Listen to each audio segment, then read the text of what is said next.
Bonjour, je suis Bernard de Françu, je suis agriculteur ici à Villers-Châtel depuis 1984 et je suis la 5e génération de ma famille à entretenir ce territoire. Et j'ai eu un plaisir immense quand j'étais enfant à me promener dans cette plaine, dans ces champs, à grimper dans les arbres qui sont derrière, à m'y faire des cabanes. Et je souhaite que mes petits-enfants, mes arrière-petits-enfants et ceux qui suivront encore derrière puissent aussi profiter de ces espaces et y faire des cabanes, mais surtout y observer une biodiversité qui soit toujours la plus préservée possible.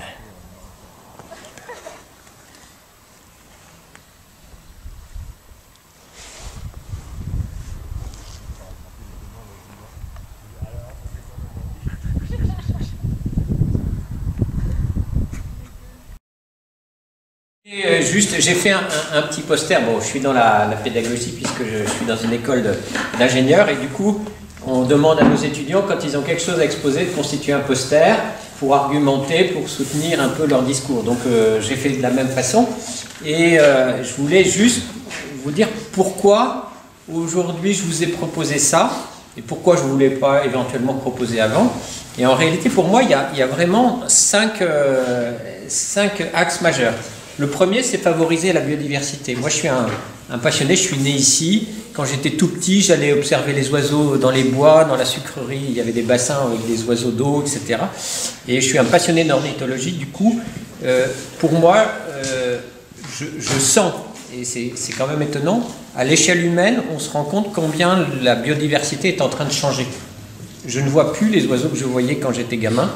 Et du coup, j'ai fait le choix que la perdrix, qui est un oiseau qui est chassé, devienne l'indicateur de biodiversité dans ma ferme. La perdrix, c'est comme la truite dans les rivières. Quand la rivière va bien, il y a des truites, quand elle ne va plus bien, les truites meurent. Ben là, c'est un peu pareil. Et donc, j'ai vu mon paysage changer. Avant, les villages, c'était les maisons, derrière les maisons, les jardins, derrière les jardins, les prairies, parce que chaque ferme avait de l'élevage. Et derrière les prairies, il y avait les champs. Et petit à petit, toutes ces prairies, elles ont été amenuisées. En 70, on a eu une période de remembrement où il y a eu une grosse perte de prairies également. On a arasé des haies, etc. On a agrandi les champs. Finalement, dans chaque champ, il y avait 4 ou 5 anciens champs. Donc on a multiplié par 5 les échelles. Et également, il y a une problématique qui se fait de plus en plus rare, qui est de plus en plus présente, c'est le dérèglement climatique. On a aujourd'hui des gros à-coups de pluie, de froid, de chaud, de sec, etc., qui rendent la vie finalement de cette biodiversité compliquée.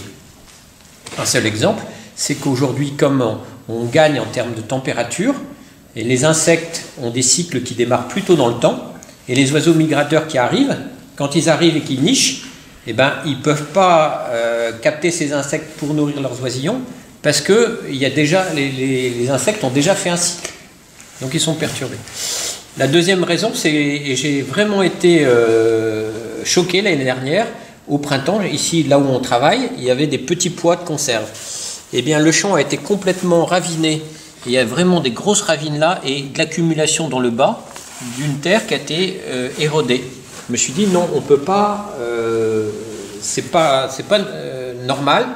Dans 3-4 générations, si on laisse faire ça, il n'y aura plus de sol dans les endroits où il y a de la pente. Et ici, toute la terre sera arrivée là.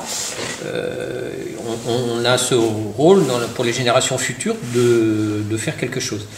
Et par ailleurs, ce que j'expliquais ce matin, c'est que ça fait 30 ans que je ne laboure plus.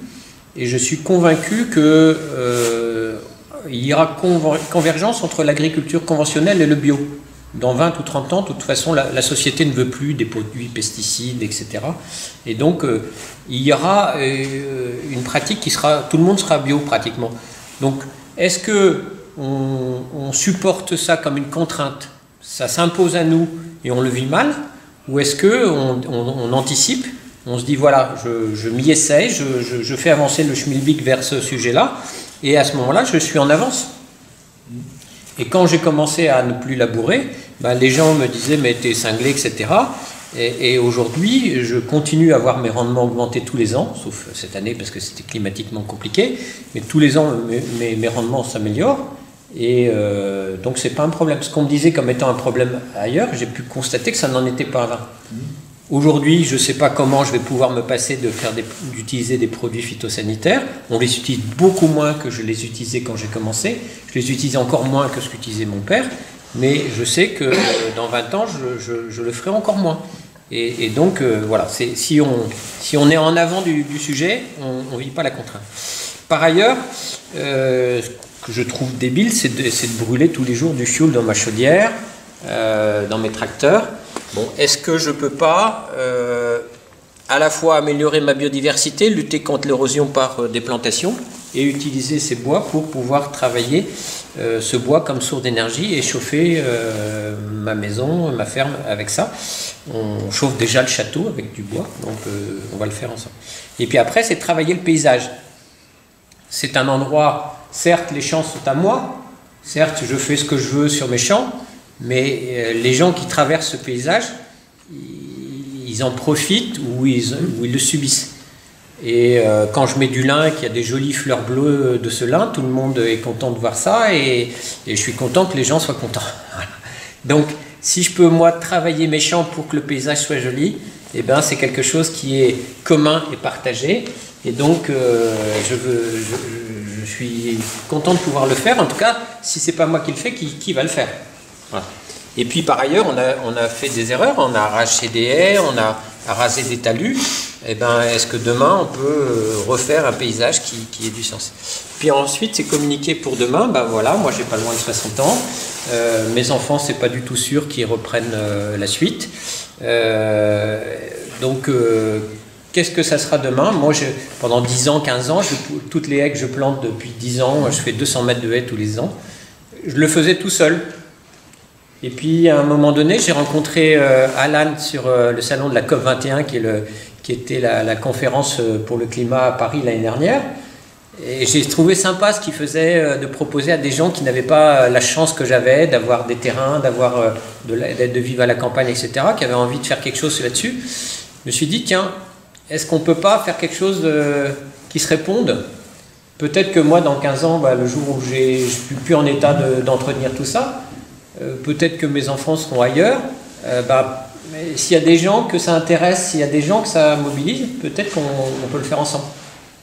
Et puis ça me permet aussi de dire aujourd'hui, en tant qu'agriculteur, comment je mène ma ferme, comment je reçois les messages que donne la société sur l'agriculture d'aujourd'hui, et puis comment je suis prêt à avancer vers la société par rapport à demain.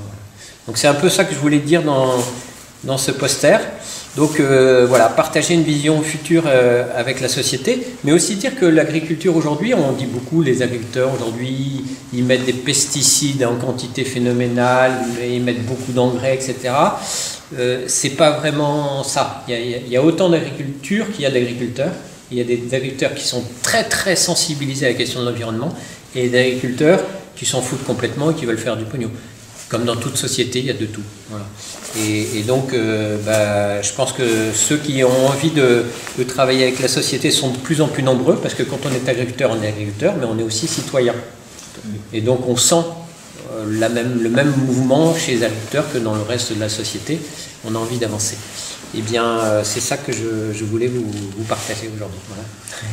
Et puis je suis ravi de faire ça avec les planteurs volontaires. Je trouve génial leur action.